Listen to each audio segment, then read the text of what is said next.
Hello everyone, this is Paridhi.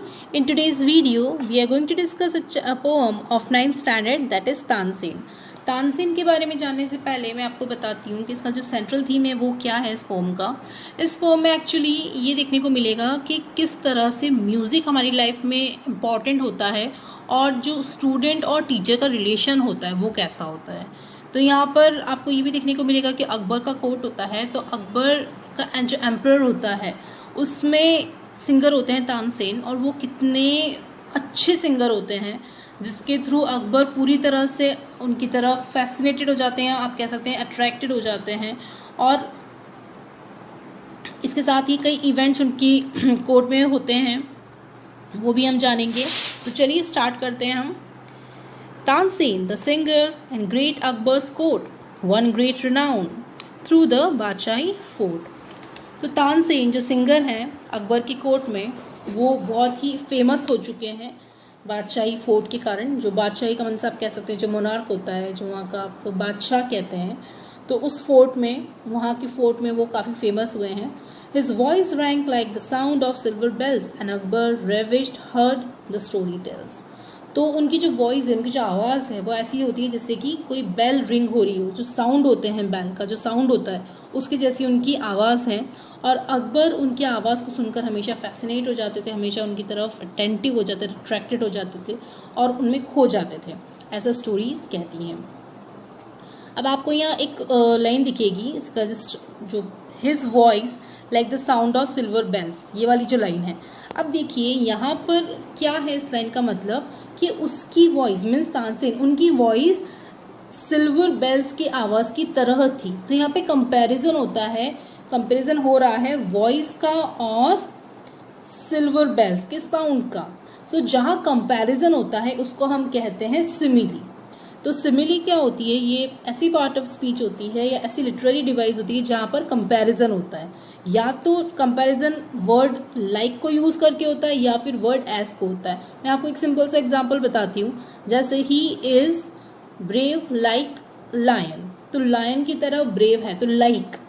और अगर आप कहते हैं he is as brave as lion, तो एज यूज़ कर रहे हैं, he is brave as lion, तब भी आप सिर्फ सिंपल एज यूज़ कर रहे हो। दैट मीन्स या तो एज या लाइक को यूज़ करके अगर डायरेक्टली कंपैरिजन होता है तो उसको हम क्या कहते हैं, कौन सी फिगर ऑफ स्पीच होती है, वो सिमिली होती है। आगे बढ़ते हैं हम। How the king praised him, gave him many a gem, called him chief jewel in his diadem. तो किंग उसकी कैसे तारीफ करे, वो यहाँ तक कि वो उन्होंने उस जो इतना अच्छा उन्होंने प्रेजेंटेशन किया, इतना अच्छा परफॉर्मेंस किया, इसके लिए उन्होंने यहाँ तक कि किंग ने, दैट इज अकबर ने तानसेन को जैम भी दिए, कई रत्न दिए। Called him chief jewel in his diadem, diadem means होता है क्राउन, तो उनके क्राउन का एक सबसे इम्पॉर्टेंट जो चीफ ज्वेल होता है वो भी उनको वो बुलाते थे। One day the singer sang the song of fire, the Deepak raga and burning like a fire. एक दिन उस सिंगर ने, दैट इज तानसेन ने क्या किया, सॉन्ग गाया जो सॉन्ग ऑफ फायर कहलाता है। देखिए क्लासिकल म्यूजिक में अलग अलग तरह के राग होते हैं, तो उसमें से एक राग होता है दीपक राग। दीपक राग क्या होता है, जो आप कह सकते हैं सॉन्ग ऑफ फायर, जिससे लिटरली गाने पर आग लग जाती है। तो पहले जो क्लासिकल सिंगर्स होते थे वो इतना डीप जाकर उस म्यूज़िक को, इतना आप कह सकते हैं इतना डिवोटी होके गाते थे कि literally there was fire, literally वो पूरा जल जाता था, एवरीथिंग गोज, हर चीज़ से मतलब एटलीस्ट कुछ तो वहाँ पर ये चीज़ दिखती थी कि हाँ फायर है। तो जब उन्होंने ये सॉन्ग गाया तो उनकी बॉडी जो है वो ऐसा जलने लगी जैसे कि वुड हो, जैसे जो लकड़ियाँ होती है उसका झुंड होता है, उसका जो पाइल होता है, हीप होता है, वो जलता है, उसी तरह से वहाँ पे उनकी बॉडी भी जलने लगी। His body burst into consuming flame, to cure his burning heart a maiden came। उनकी बॉडी ऐसे लगने लगी जैसे कि वो जो आग की लपटें, जो फ्लेम थी वो पूरी तरह उनमें कंज्यूम हो रही है, उनकी बॉडी में एब्जॉर्ब हो रही है, और इसको क्योर करने के लिए एक मेडन आई। मेडन में आप कह सकते हैं unmarried girl, young girl, unmarried girl. And sang Malhar the song of water cold, to health returned and comfort age of old. और उसके बाद उसने क्या गाया, उसने मल्हार राग गाया। मल्हार जिसको गाने से क्या होता है, बारिश हो जाती है, तो सॉन्ग ऑफ वाटर। तो जब सॉन्ग ऑफ फायर के कारण उनकी बॉडी बर्न हो रही थी तानसेन की, तब इस मेडन ने song of water that is Malhar गाया और उनकी बॉडी जब तक कंफर्ट होए तब तक उन्होंने उसको गाया, जिससे उनकी बॉडी को थोड़ा सा कंफर्टेबल लगे और उनकी हेल्थ वापस से रिटर्न हो। Mighty thy teacher must be and divine. Great Akbar said, magic indeed is thine. उन्हें कहा कि जो तुम्हारे टीचर हैं, तानसेन को कहा कि तुम्हारे जो टीचर है वो माइटी होंगे, महान होंगे, ग्रेट होंगे, वो तो लिटरली डिवाइन होंगे, भगवान होंगे। ग्रेट अकबर ने कहा और मैजिक है जो उन्होंने तुम्हें दिया, ये जो म्यूज़िक है तुम्हारा म्यूज़िक, उनका म्यूज़िक तो वो तो एकदम मैजिक है सच में। Learned at his feet, then happy Tansen bowed and said, beyond the world's ignoble crowd. तो अब देखिए उन्होंने क्या किया, learned at his feet, उन्होंने कहा कि मैंने उनके चरणों में ही सीखा है। और वो ऐसे हैं, मीन्स बो करते हुए, अकबर के सामने बो करते हुए, झुकते हुए उन्होंने कहा कि मेरे जो गुरु हैं, मेरे जो उस्ताद हैं, वो इस इग्नोबल क्राउड से काफ़ी अलग हैं, बियॉन्ड है, जैसे हम बोलते हैं beyond the power of imagination, सोचने की क्षमता के भी पीछे चले जाओ, उसके भी आगे बढ़ जाओ। पीछे इन द सेंस, आगे इन द सेंस, यहाँ पे क्या हो रहा है कि उससे बहुत दूर अलग है। तो इग्नोबल का मतलब होता है ऐसा क्राउड जो ऑनरेबल नहीं होता है, जिसको आप रिस्पेक्ट नहीं दे सकते। तो ऐसे क्राउड से काफ़ी अलग है वो जो मेरे उस्ताद हैं। Scorning its wealth remote and far away he dwells within a cave of Himalaya. उन्हें कहा कि वो स्कॉर्निंग का मतलब होता है रिजेक्ट कर देना, छोड़ देना। तो उन्होंने अपनी वेल्थ, अपने पैसे, सब चीज़ों को छोड़कर वो दूर हिमालय की गुफाओं में जाके रहते हैं। ड्वेल्स का मीनिंग होता है लिव करना, टू लिव और रहना। Could I but see him once, desired the king, sit at his feet a while and listening. तो कहा कि मैं क्या उनके पास एक बार जा सकता हूँ, मेरी इच्छा है उनके पैरों में, उनके चरणों में बैठना और उनको सुनने की। Here is celestial song, I would deny, my state and walk in robes of party. उन्हें कहा कि उनका जो हेवनली सॉन्ग है उसको सुनना इतना इजी नहीं है, मैं डिसएग्री करता हूँ इस चीज़ से कि इतना इजी नहीं है ये टास्क। ओके, और my state and walk in ropes of party, that means अगर आपको सच में सुनना है तो आपको गरीबी में जाना होगा, गरीबियों की तरह से आपको जाना होगा उनके पास। Then said Tansen, as you desire, और आपकी इच्छा है हुजूर, indeed it were better as a slave and poor. तो उन्होंने कहा अगर आपकी सच में इच्छा है वहाँ जाने की तो आपको स्लेव, गुलाम की तरह और गरीब इंसान की तरह ही वहाँ पर जाना होगा। To come for he lifted above the things of earth disdains to sing the earth to earthly kings. तो वो कहते हैं कि उनके पास जाना, और to come for he lifted the above things of earth, that means उनको इस दुनिया से, इस अर्थ की चीज़ों से उनको बिल्कुल नफरत है, और स्पेशली ऐसे किंग, अर्थ की चीज़ों से मतलब यहाँ पे जो वेल्थ है वो उनको बिल्कुल पसंद नहीं है, इसीलिए उन्होंने उसको छोड़ के वो गए हैं वहाँ पे। तो वो, और यहाँ तक जो किंग है, राजा हैं, वो उनसे भी उनको बिल्कुल पसंद नहीं, वो डिसलाइक करते हैं उन राजाओं को, और उनके लिए गाना तो वो बिल्कुल पसंद नहीं करते। Long was the road and Akbar as a slave followed Tansen who rode towards a cave.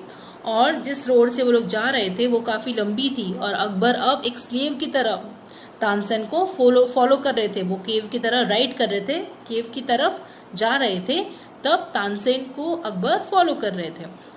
High in the mountains at the singer's feet, they knelt and prayed with supplication sweet. Supplication का मतलब होता है humble request। तो mountain में means काफ़ी ऊंचाई पर वो बैठे थे, जो उनके गुरु थे, उस्ताद थे, और उनके चरणों में जाकर वो झुकते हैं, नील डाउन, नील मीन्स बो करते हैं, झुकते हैं, और उनके सामने प्रेयर करते हैं, मीन्स हम्बल रिक्वेस्ट करते हैं उनसे। क्या रिक्वेस्ट करते हैं? Towards thy shrine, lo, we have journeyed long. O holy master, bless us with thy song. Towards thy shrine, shrine का मतलब होता है holy place। तो जो अकबर हैं वो कहते हैं कि आपकी इस होली प्लेस की तरफ हम आए हैं और हमने काफ़ी लंबी जर्नी की है, तो होली मास्टर हमें अपना सॉन्ग सुना दो, हमारी ब्लेसिंग्स दे दो आपके सॉन्ग को सुनाकर। Then Ustad won by their humility sang songs of peace and high felicity. Humility का मतलब होता है कि आप कह सकते हैं कि मॉडेस्टी या गुड मैनर, अच्छे मैनर।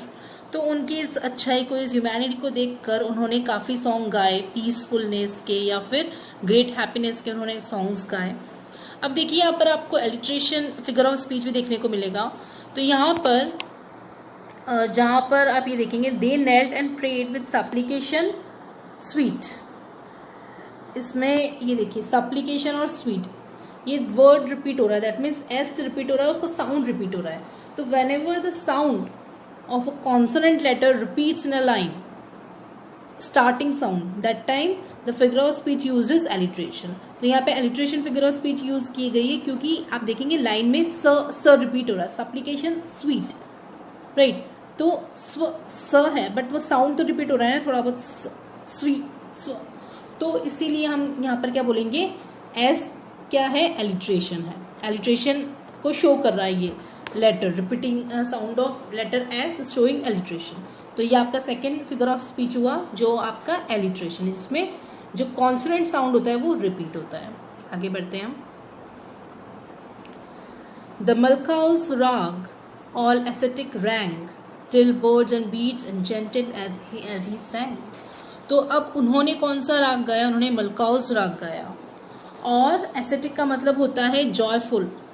तो जब उन्होंने गाया तो हर जगह जॉयफुल चीज़, मीन्स आप कह सकते हैं जो एटमॉस्फेयर था वो कम्प्लीटली जॉयफुल हो गया था, और तब तक बर्ड्स बीज सब उनके साथ में क्या कर रहे थे, एनचैंट कर रहे थे, मीन्स हैप्पी हो रहे थे, जैसे वो गा रहे थे वैसे वो हैप्पी हो रहे थे सब birds beast. gathered to hear over Akbar's dreaming soul, he felt the waves of heavenly rapture roll। और जहाँ अकबर भी गैदर हुए थे, मीन्स वो भी वहाँ पर आए थे।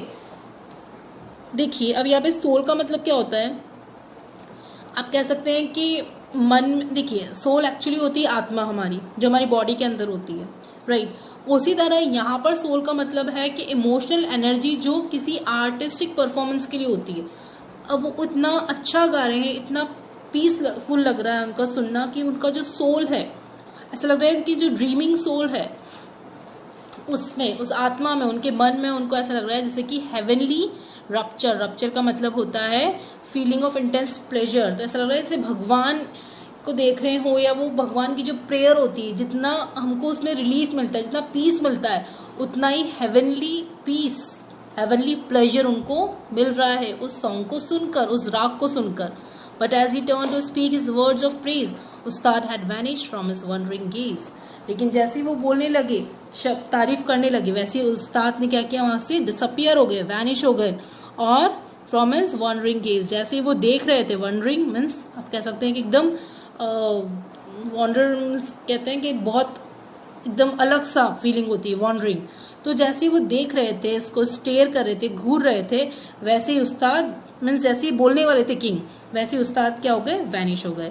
Tell me Tansen what theme that is that hold, this is that holds the soul enchanted and the heart enfolds। Tansen ने कहा कि तानसेन से कहा किंग ने कि तानसेन बताओ ये कौन सी थीम है, ये क्या कंपोजिशन है, क्या म्यूजिकल कंपोजिशन है जिसने इतना हमको होल्ड कर रखा है, इतना हमको अपना, हमारा अटेंशन, हमारा पूरी तरह हम उसको सुनकर मगन हो रहे हैं। द सोल एन्चेंटेड, जो हमारा मन है, हमारी जो आत्मा है वो खुश हो गई है, और हार्ट एंड फोल्ड, और दिल ऐसा लग रहा है कि हर जगह बस उसी में ही घुमा हुआ है। In high delight and when he knew the name, tell me again he said could you the same. ने कहा कि इस हाई डिलाइट में मुझे बताओ उन्हें क्या गाया, और क्या तुम भी उसकी तरह, उनकी तरह गा सकते हो। Theme sing to lure my heart to path untrod, ah no to thee I sing, he sings to God। उन्होंने कहा जो सॉन्ग उन्होंने गाया है वो मेरे दिल को, वो हमारे दिल को अट्रैक्ट करता है। टू पाथ्स अनट्रोड, अनट्रोड का मतलब अनएक्सप्लोर्ड, मीन्स ऐसे रास्ते पे वो लेके जाते हैं जो कभी भी एक्सप्लोर नहीं हो सकता, जो कभी भी किसी को नहीं दिख सकता। लेकिन सॉरी, मैं उनकी तरह नहीं गा सकता। क्यों? क्योंकि मैं आपके लिए गाता हूँ, लेकिन वो भगवान के लिए गाते हैं, इसीलिए मैं उनकी तरह। जब अकबर पूछते हैं कि क्या आप भी उनकी तरह, कुड यू द सेम, क्या आप भी उनकी तरह गा सकते हो, तो बोलते हैं कि नो, नहीं, मैं नहीं गा सकता, क्योंकि मैं आपके लिए गाता हूँ, पर वो ईश्वर के लिए गाते हैं।